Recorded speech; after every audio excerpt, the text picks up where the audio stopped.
Good morning. Welcome to this circle, to this community. We gather here on this Sunday morning, as we always do on this wet and gloriously rainy day. May we gather together in spirit, in body, in mind, in all the ways that we need to be present. May we be present. As we share a welcome with each other this morning, could we respond to each other with the words that we find before us? Our response being, we come seeking connection. In the light of this new day, we come seeking connection. In this circle that we create, that it might be safe for all to enter, knowing that we are diverse and varied, a beautiful rainbow of humanity. We come seeking connection. In the wisdom we share from Jesus of Nazareth, from teachers of wisdom, both ancient and modern, we come seeking connection. In both the wonders and the crises of our world, recognizing that many are suffering, we come seeking connection. And in the celebration of this land, in its many inhabitants, its treaties, its sacredness, its people, we come seeking connection. And in this circle where we open to the Spirit within us, the Spirit between us, the Spirit among and beyond us, we come seeking connection.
In this gathering, we light this candle.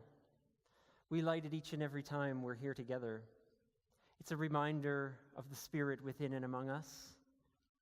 It's a reminder, too, of all that we seek to value, all that we aspire to in our living. We call that many different things. We call it Spirit. We call it God. We call it our values. We call it many things. But in this light, we're reminded that as we seek to live more closely as we pray, we do it together. We help one another. And we journey in this spiritual life that we all lead.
Good morning, everyone.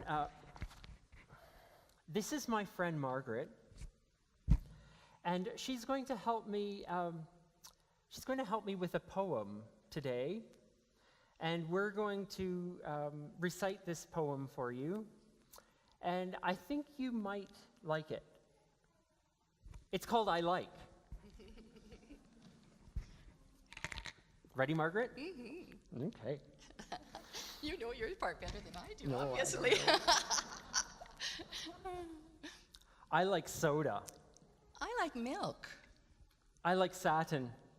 I like silk. I like puppies. I like kittens. I like gloves. Oops. I like mittens.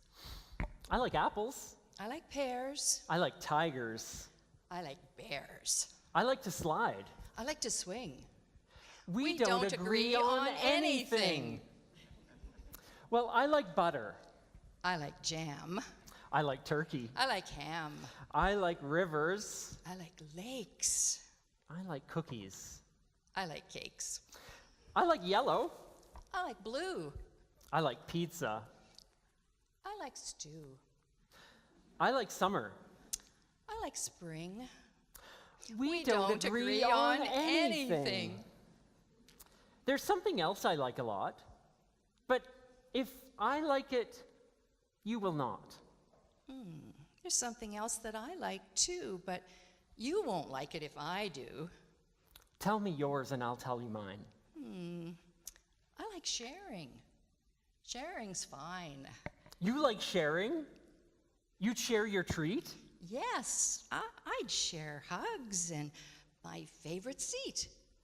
Why, sharing was what I picked too. Sharing makes me yell, Yahoo! Well then, at last, we both agree. I'll share with you, you share with me.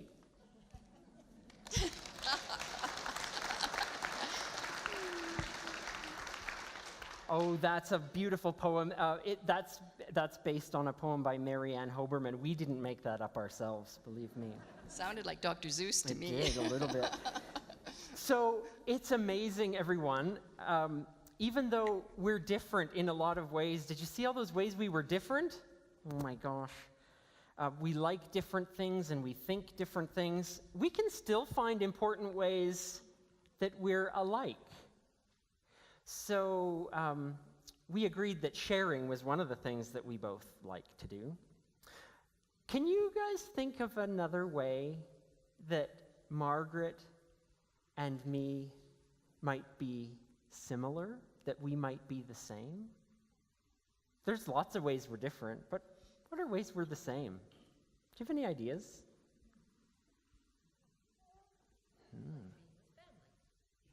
Oh, family, sure. We like family. Mm-hmm. You both like to laugh. Oh, yeah, we do that too. We both like time for all ages, too. Mm-hmm. Do we have the same color hair? Well, that would be telling. I went for the obvious joke. Sometimes it's funny, right? There are lots of ways you can see that we're not alike. But there's lots of ways that you can't see that we are alike. What happens if we both fall down and scrape our knee? We both have a cut. Well, maybe, but what would come out? Oh, it would hurt and there'd be some blood. We both have blood in our bodies. That's right. And it's going all through our bodies right now, isn't it? Just like all of us. It's going all the way through. And we both have feelings. We both might cry, need some help. Yeah. There are so many ways that we are alike. But, you know, this poem, it's really easy to find the ways that we're different, that we like different things, and that we think different ways. It's harder to find the things where we're both the same. But that is what makes life very exciting, is working hard to find the ways we're the same. I think that's really exciting, finding out the ways we're the same. Have you ever done that? Have you ever met a friend and you say, what's your favorite toy or what's your favorite movie? And it's the same as yours? That's amazing, because it's something really special that you share.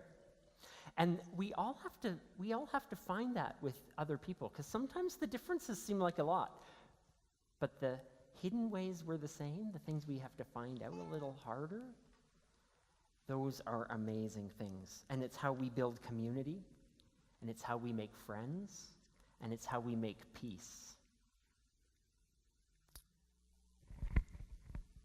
Our reading from the Christian scriptures this morning is from the Gospel of Mark, one of the first to be written down, probably 35 years after Jesus was executed.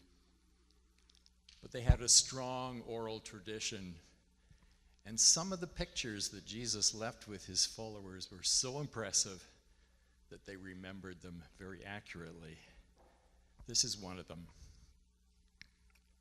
A sower went out to sow, and as he sowed, some seed fell on the path, and the birds came and ate it up. Other seed fell on rocky ground, where it did not have much soil, and it sprang up quickly, since it had no depth of soil. And when the sun rose, it was scorched, and since it had no root, it withered away. Other seed fell among thorns, and the thorns grew up and choked it, and it yielded no grain.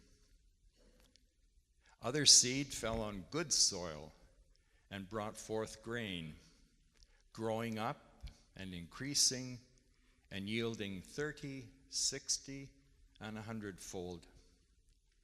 And Jesus said, "Let anyone with ears listen." This is a Jesus parable told for spiritual pondering.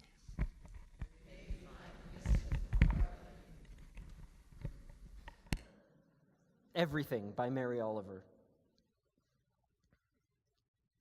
I want to make poems that say right out plainly what I mean,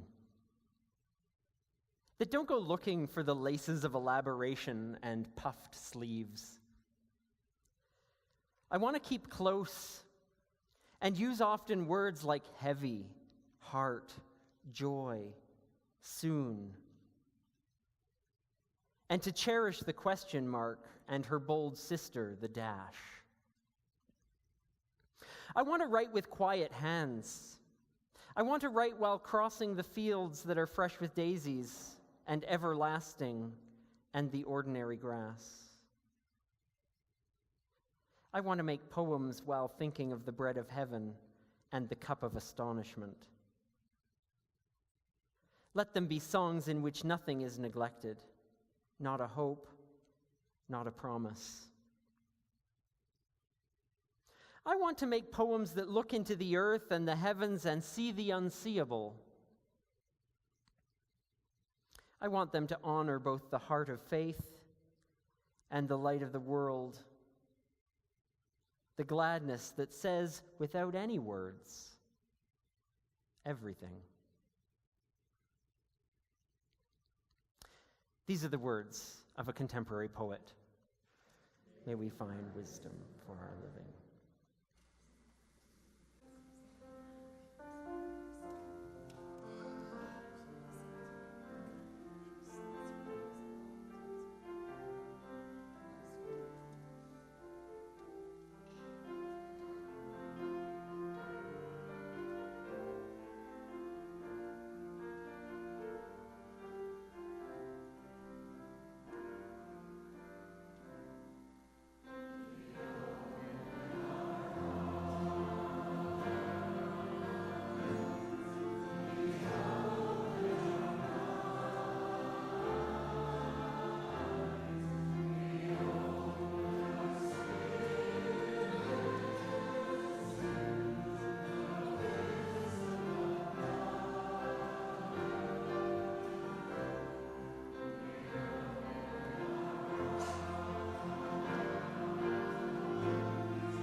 It is easy to be sidetracked from the spiritual life. I'm recognizing more and more how each of you, as you leave in these past weeks since we've started this series, some of you have offered other suggestions of ways that you've been sidetracked, and I appreciate that. It means that the choices of how we're being sidetracked aren't always autobiographical, so I appreciate that. As we do explore the many sidetracks and challenges that confront us, today we focus on our propensity to see the world and to think and to act in polarities, in either-ors, in thises or that's, in one or the others. But as someone wise once said, the spiritual life is not like mathematics, where only one answer is correct. In fact, it's not even like horseshoes, where the closest one to the post wins the game. It is the antithesis of a win-lose situation. So much of our life is based in two-polarity thinking, this either-or syndrome. Tom Harper, Canadian religion writer and professor of Greek and New Testament, writes this: "Few things are more seductive than the temptation to give in to this two-polar thought. No approach to our fundamental humanity has more potential for harm. It appears superficially logical. In its failure to recognize the deep complexities of the world, however, it leads to error. It leads to harsh judgmentalism, and it leads to divisions." We're tempted to think in these binaries, in these dualities of right and wrong, and black and white, and life and death, and male and female, and body and soul. We could name a whole host of them.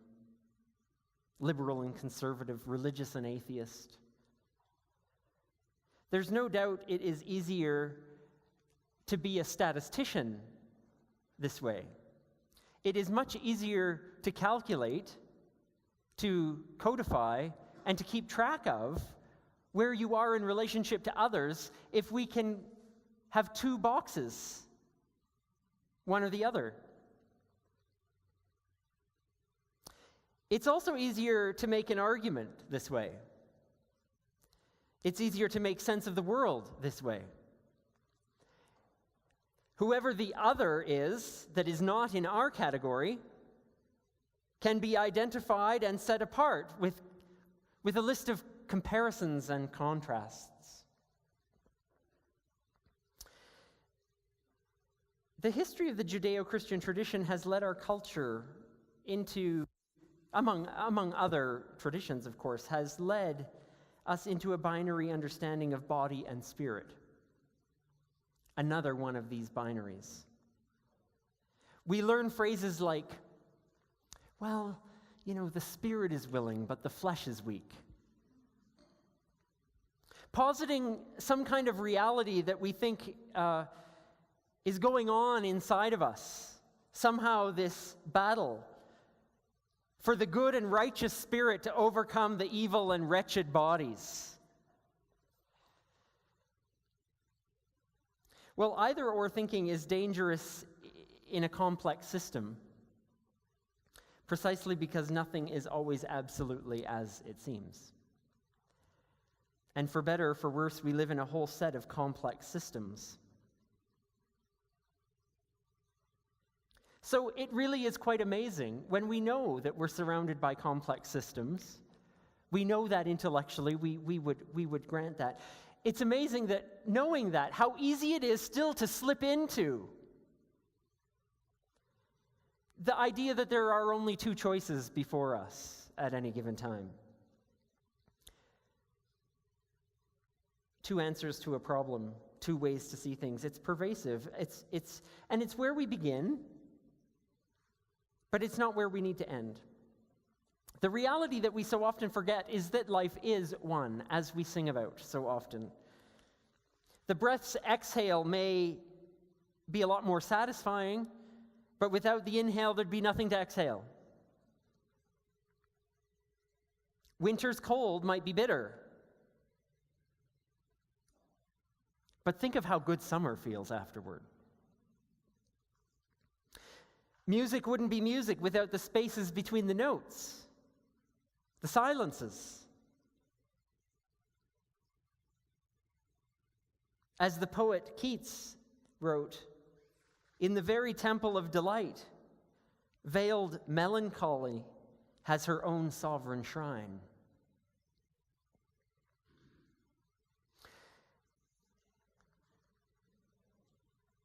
The Chinese have the visual symbol of the yin and the yang to describe the oneness of life. The symbol is a circle broken into swirling halves. And one half is white with a black dot, and one half is black with a white dot. And both halves need each other to create a whole circle. And you know, it's those dots that create the most significant meaning in the yin and the yang. These two parts exist in relationship to each other.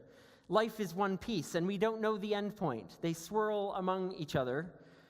There's always more to come, and more than meets the eye, more than hasty judgments, and possibly that we can possibly understand. But we create this either-or worldview, and we wonder why the suffering never ends. Buddhist thought would say that the path of enlightenment is in that middle path, through the meandering center, the middle way. But back to these dots. There's great wisdom in those dots. It's a shadow of the other side. It's a hint of the other. It's the part of life that frustrates and annoys you. It's the person you can't seem to figure out how to get along with. It's the limiting belief you can't let go. It's the trigger for your anger. It's a lot of things. And until we befriend this spot, it will continue to gnaw at us and manifest itself as conflict, because it will be the other in the midst of our half. It will be the dissident voice in what otherwise would be, harmony.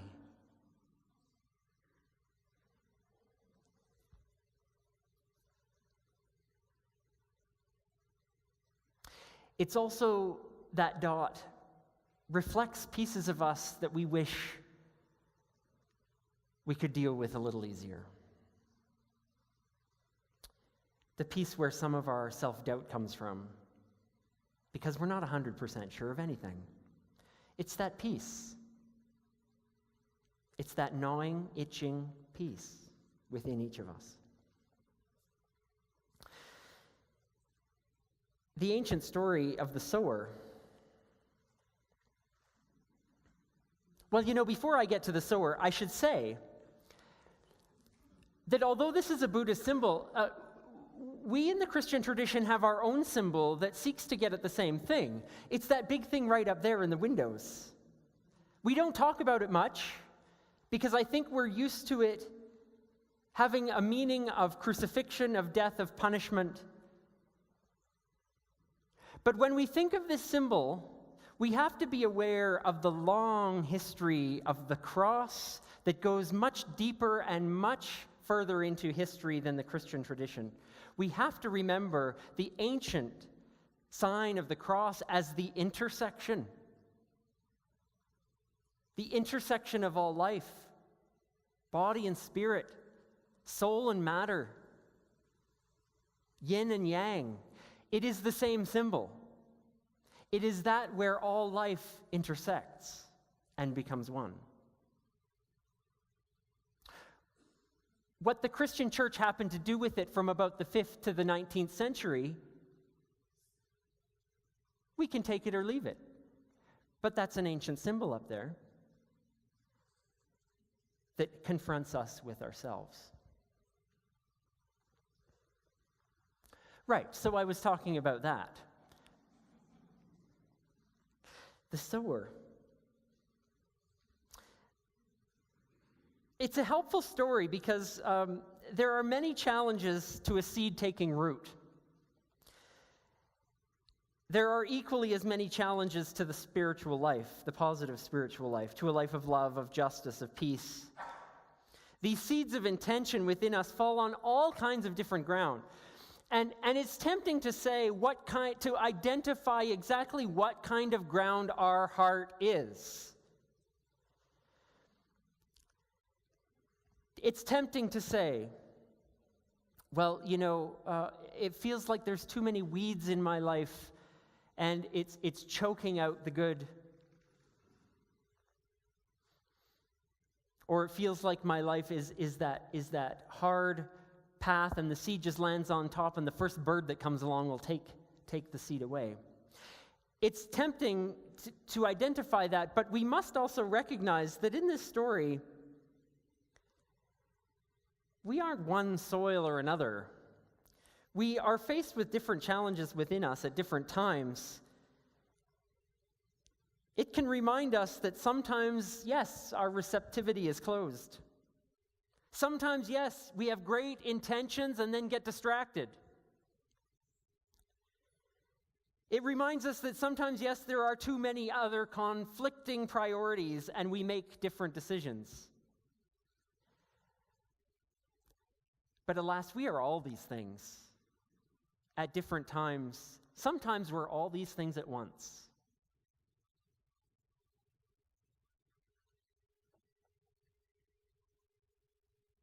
Nell isn't here this morning, but in her interpretation of this story for the children this week, she wrote the following: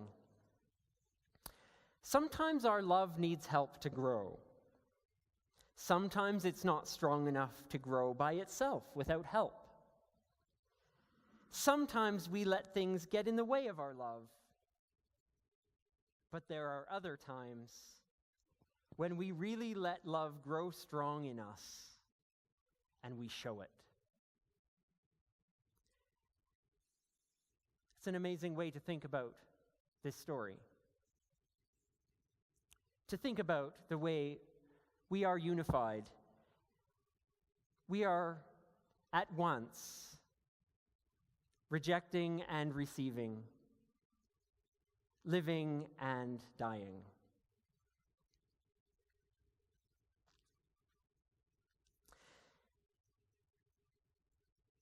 One of my favorite theologians is Matthew Fox.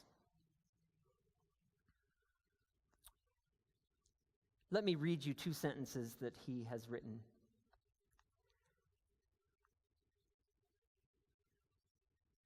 "One of the most important messages that we give to our children must always be that they are intimately connected with what's around them.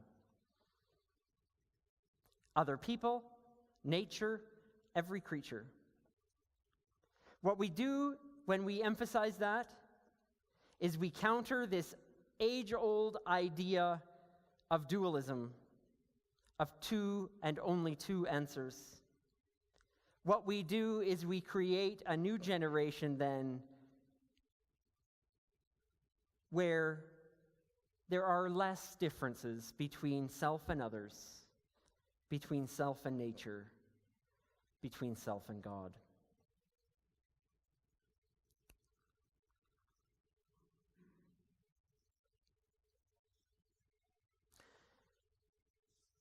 It's in that spirit that we constantly are reaching for another way. As we hold a value that we're intimately connected with each other, with all of life, that we are within us even one, not in some way torn apart. It's in this way that we don't wait for a solution. It's in this way that we're not seeking to eradicate what is annoying in us. We're not waiting to be saved from ourselves. We're not relying on some authority to tell us it will be okay someday. No, we're recognizing that we are, in fact, that life, that we hold each other in sickness and in health, that our planet holds us as we hold it, that we are each other's vitality, and we continue to create what we will experience tomorrow. It's all of us who will work out our salvation as we evolve in our connection to the sacredness of all of life. When we start there, we can say without embarrassment and without fear that we're not separate and broken people.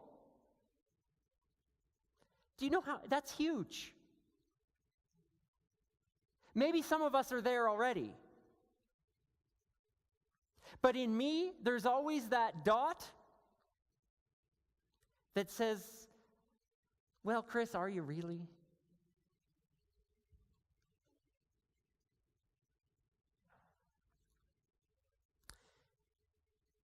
But in this vision of wholeness within us and among us, we can recognize that we're moving toward, we're evolving along the way. We're not separate from each other or from ourselves. We're reaching for that wholeness. So the question is, can we move toward recognizing that as we seek a different way of knowing, that there are no opposites? There is no good and bad that we can say definitively, this is all 100% good or this is 100% bad. Remember the yin and yang. Remember the cross. It's the intersection of all. There is no all right or all wrong. There is only being. And that's the kind of life that comprises not of one pole or the other of these opposites, but transcends both and is completely different from either one. The good, the right, the life, that being, it doesn't acknowledge those poles. It recognizes that each contains the other and that there is no conflict.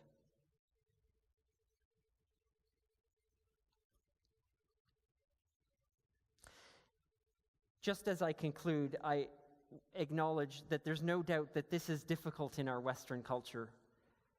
Those polarities are all around us. But each of us recognize it when we see the unity that we're talking about here. We see it in great peacemakers. We see those who are able to say that we have something to learn from each other, that no one is right and no one is wrong, that we can come together and find another way. We recognize it in them. We recognize it in wise and experienced wisdom teachers, in the Buddha, in Jesus. We recognize it in others who have seen this life as greater than we're able to see it in our cultural, divided, segmented ways.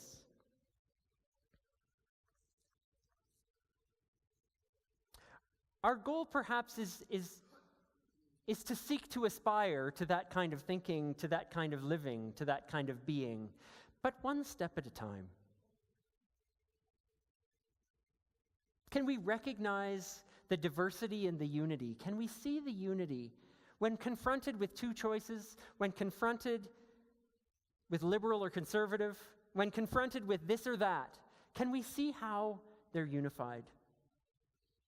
Can we see how they all work together, and that there is and need not be a conflict in us?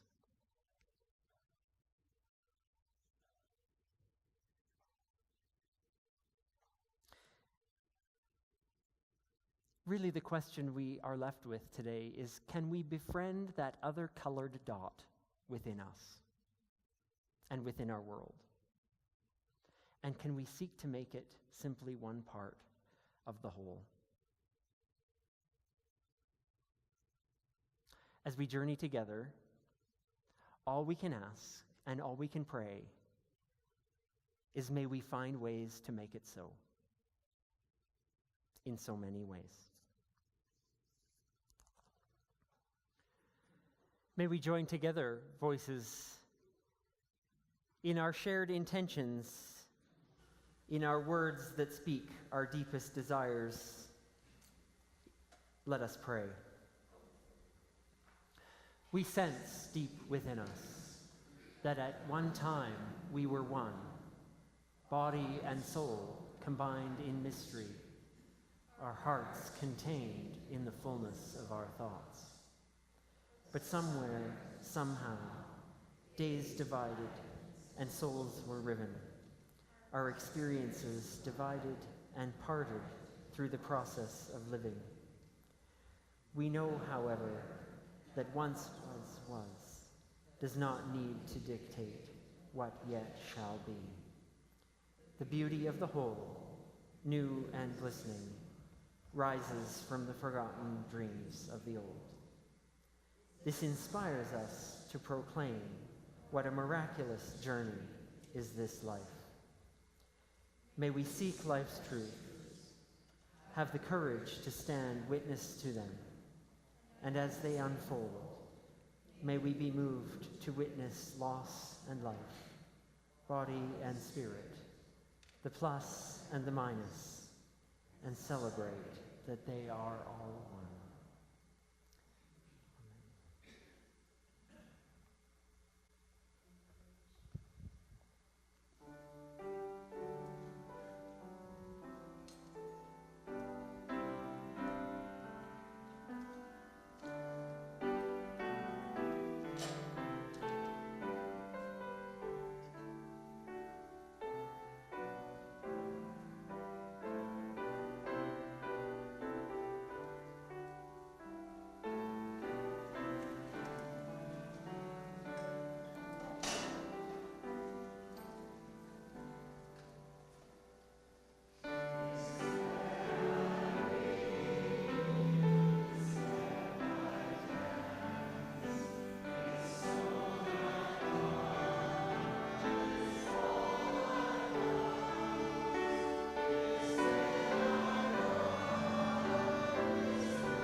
As we are together here in community, those pictures remind us of the greatness and the wonder of our world.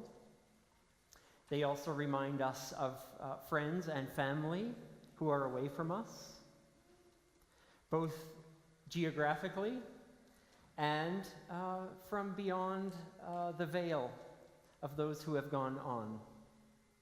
We recognize that the great spirit of life connects us all, no matter how we're separated, no matter how we think we're separated. The great unity of life is that we are one, that we are together, and that we move forward together. Let us go in the peace and the love that our unity will be with us.